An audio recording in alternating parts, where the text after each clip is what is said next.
Welcome back nga sa inyong mga kabakyard. Ito gabi na naman, no. So gagawa nga tayo ng paraan ngayon paano tayo makakadiskarte para makatipid. So sa mga katulad naming taga-probinsya, taga-bukid, alam na alam ninyo kung anong ginagawa natin ngayon. So dahil nga palagi anang pag-ulan dito sa atin, maging sa inyo man siguro. So itong ginagawa naming paraan, sinasamantala din namin kapag medyo umulan at paggabi na, ito nangiilaw tayo. Sinusubukan nating makakuha o makahuli ng mga palakang bukid, no. So isang paraan din to para makatipid tayo sa mga gastusin. So nakakalibre tayo ng pang-ulam, masarap ito sa mga prito, tinola, minsan nga isinisigang namin. So tsaka yung pinaka masarap sa palaka ay yung parang gagawin siyang tawag sa amin nun batute, ano, nilalagyan namin ng pinadtad na giniling. Ayan, giniling nga sa loob, tapos kung ano-ano pang rekado, tapos ipiprito. So ngayong gabi nga susubukan nating maghanap ng palaka dito sa paligid, no. Dito lang na naman kami, ikot-ikot lang naman kami dito sa paligid, kung sa gayon makakita tayo o magbabaka sakali tayo na makahanap. So kahit makailan nga lang tayo, no,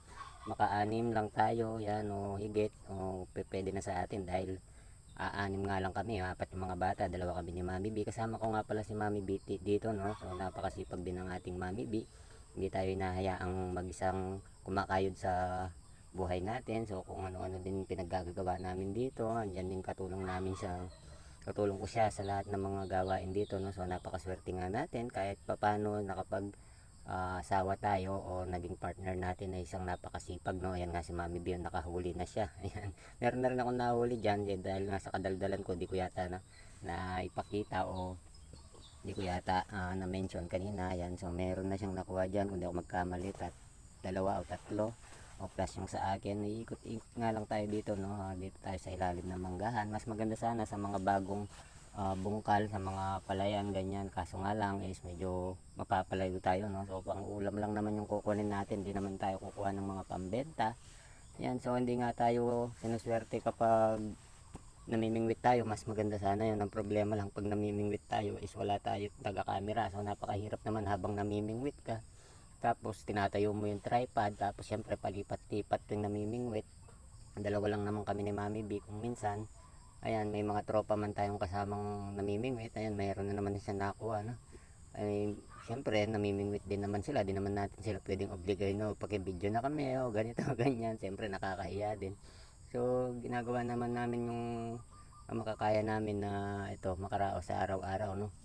Hindi natin kailangan ma-stress yan ganyan. So pag kinukulang tayo, talagang diskarte lang. So wag ka lang maselan, yan di naman nakakamatay itong mga palakang bukid. So noon pa, no, sa kanununuan natin, kinakain na tong mga to, no. Iwasan lang natin makuha yung may mga bukol-bukol sa likod, ganyan, yung mga sinasabi nilang poison frog o karag o kung ano man tawag sa inyo, yun mga hindi kinakain. Pero parang may napanood ako sa mga YouTube, parang kinakain nila yun, no? Kinukuha, tinatanggal lang yung mga yung pinakabalat niya sa likod. So tayo din naman natin na-try yun. So meron naman mga palakang bukid na talagang sadyang alam natin kinakain, so di na tayo magta-try ng iba pang palaka, no. So parehas lang din naman silang palaka, siguro parehas din naman ng lasa, pero di na tayo magbabaka sakaling kainin pa yung ibang klaseng palaka, kasi meron naman itong palakang bukid. Ayan, may nakuha na naman dyan, no. O kahit madilim dito, iniilawan lang namin, no, pina-flashlight namin. Ang diskarte kasi diyan, kailangan ilawan mo siya. Ang sabi hindi siya basta-basta makakaalis kasi nasisilaw siya dun sa pinakasinag no flashlight natin. Mas maganda nga dito na ginagamit, no, yung mga dilaw. So ito lang kasi available sa atin, yung puti na uh, liwanag ng flashlight. Mas maganda sana yung dilaw kasi parang natural sa kanila yung ganon. Ewan ko sa sinasabi nila, pero na-experience din namin pag yung dilaw na flashlight yung ginagamit namin. So yun, medyo mas nakakarami nga kami, no.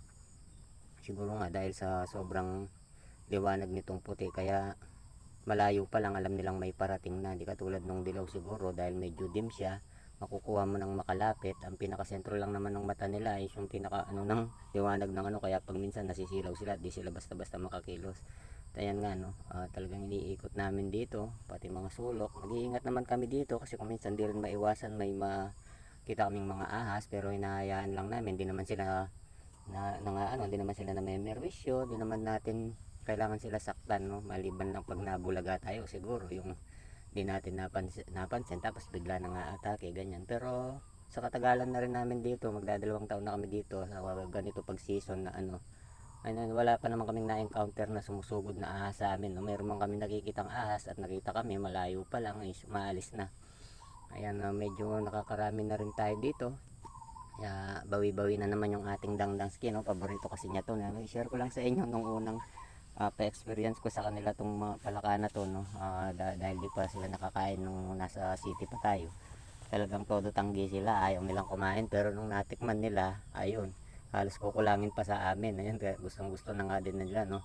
Kahit araw-arawin pa yatang palakain pa ulam mo sa kanila, basta iba-ibang lutuin lang o putahing gagawin mo is talagang kukulangin pa sa kanila. Pero syempre palaging mas masarap dyan yung ano, yung number one the best dyan sa palaka na yan, yung prito. Tapos kung sa sabaw naman masarap siya sa ano, yung gawin mo siyang parang tinola, tapos lagyan mo ng tanglad, ganyan. Tapos nasa inyo na yun guys kung anong diskarte nyo sa pagluluto. Ang sa amin lang ay sinashare namin kung anong mga lutuing ginagawa. Masarap din siyang isigang. Ang pinangaasim namin kung minsan yung mangga. Ayan, pag panahon ng mangga o kaya naman sampalok, kamyas, yan ganyan, lalo na yung pinatuyong kamyas, yung binilad sa araw. Ito nga, no, may mga nakuha na naman si Mami B dito at mamaya papakita natin kay Dangdang tong mga nahuli natin, sigurado tuwang tuwa na naman yon. So may pang ulam na naman siya. Nung nakakatawa nga, share ko lang sa inyo, nung minsan ay nakaraang taon pala binaon pa niya sa school yan, talagang bakit daw siya mahiya. Ang nakakatawa pa dyan, nakihingi-hingi pa yung mga classmate niya, no? So hindi niya sinasabing palaka. Hanggang ngayon hindi niya sinasabing palaka. Sarap naman daw sila. Ayan. O, habang kumakain daw sila, siya medyo natatawa siya, pero hindi na rin niya sinabi kasi baka yung iba sa mga klase niya di pala kumakain ng palaka, ganito ganyan. Tapos ayun nga, hanggang sa makuha nilang matapos, hanggang ngayon nga natapos na yung pasukan nila at nagpasukan na ulit, hindi ba niya sinasabi. So tinatanong ko anong reaksyon ng mga kaklase niya, okay naman daw, wala naman daw naging problema hanggang ngayon, kaklase niya pa nga daw hanggang ngayon. Ayan. So, medyo malalaki din yung mga nakukuha natin dito, no? May katamtaman na laki. Yung mga maliliit kasi, no, hinahayaan lang namin pag may nahuli kaming maliliit. Yun, pinawawalan din natin kasi lalaki pa yun, sayang din eh. Kung kukunin mo siya na maliit, ayan, sayang siya. Hindi kagaya ng hayaan mo lang siya, makakalaki pa siya at pagdating ng araw, kung matapos man yung season ng pamamalaka, no, makakalaki pa siya at sa susunod na taon na makakapagparami pa siya, makapagbigay pa sa atin ng mga pang ulam-ulam. Dito kami sa may sagingan ngayon. Yan mga tinanim namin dito sa likod. May mga tanim din kaming ano dito, mga talong. Nandito tayo sa likod. Dito, ayan, pauwi na kami, no, kasi okay na yung mga nakuha namin, pwede nang pang ulam. Hindi na naman natin kailangan kumuha ng marami, gawa ng gagabihin tayo ng sobra.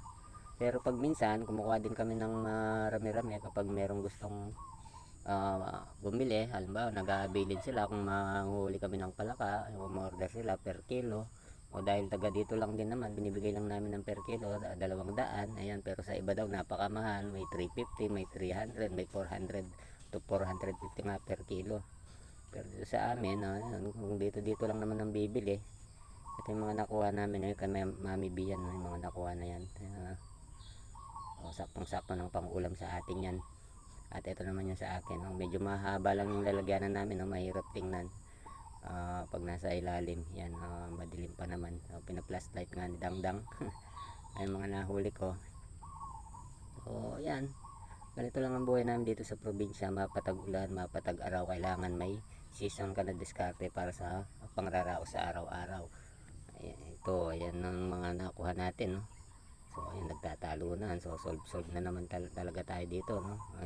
So ayan na muna guys, no?